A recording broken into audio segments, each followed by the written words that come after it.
So, should you get a divorce? You're already over 50. Is it too late? Or is your life just beginning? What should you do? Stay tuned.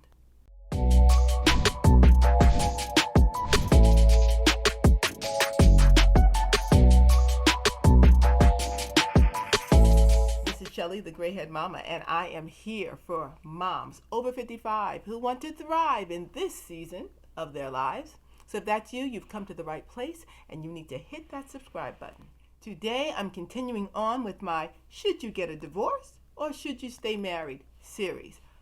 But if you've missed any of the previous videos, I've linked them down in the description box below. Now in this video, I'm making the following assumptions. You are at least 50 years old, that you've been married for 2 decades or longer, and that your children are all grown.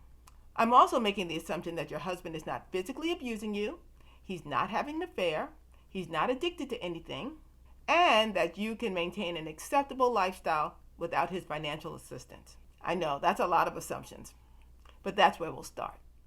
The important thing to understand is that I'm talking about long-term, long-standing marital dissatisfaction and discord. And at this point, you need to decide if you've had enough, and it's time to call it quits and just move on with your life. Here's the truth. 50 is truly a milestone age, much more than it was before in previous generations. That's probably because folks are just living longer these days. And there's been a significant cultural shift in norms and expectations. But for whatever reason, when people hit 50, they reflect upon their lives like they never did before. So it should come as no surprise that the divorce rate among people over 50 has doubled in the last 20 years, while the divorce rate for everybody else has declined. Therefore, if you are over 50 and contemplating a divorce, you are not alone. And you're probably feeling like you better hurry up and make a decision because goodness knows you're not getting any younger. Like no one gets any younger. But for real, time is marching on.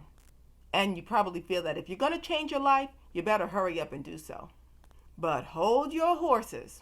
What you don't want in this stage of your life is divorce regret.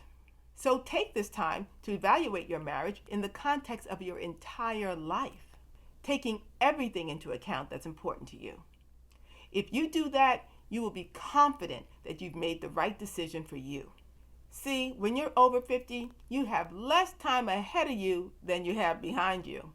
So you must make absolute best use of the time you have left. Living your best life takes on a whole new meaning when you're past the halfway point. That's why it's really important for you to be crystal clear about your emotional goals and how you would like to feel for the rest of your life. Now, did you hear me? I said emotional goals. I didn't say life goals. A lot of people focus on life goals, and that often translates into money, success, fame, big houses, fancy cars, designer clothes, all that stuff. And while there's nothing really wrong with the healthy pursuit of those things, in my opinion, the pursuit of contentment is a far better goal when you reach 50 and older. I'm talking about contentment with your overall life. Contentment with who you are and what you have and what you've done in life thus far. People in general are very discontent. I personally believe that social media is a big part of the problem. You see, a steady diet of Facebook, Snapchat, and Instagram will leave you judging your inside by everybody else's outside. And that is a recipe for discontentment. Because when you do that, you will lose every single time. I guarantee it. But back to the point. When deciding whether or not to stay in your marriage, you need to look at your marriage as just one part of your life overall. No matter how you feel right now, your marriage is not your entire life. But what is marriage? Let's look at what marriage is supposed to provide in your life. Love and affection, sex, physical touch, companionship, a parenting partner, nurturing, emotional support, and a permanent +1 for date nights, special events, and other occasions. Now that's a lot, a whole lot. That might feel like that's all there is to life, but it isn't. Let's really look at the rest of your life. Here is what rounds out the rest of you. You've got friends, relatives, your siblings, cousins, and your parents. You've got a job, a career, volunteer work. You've got hobbies like crafts, cooking, jewelry making. You've got adult children and grandchildren perhaps. You've got organizations and clubs like Junior League or your sorority or civic organizations.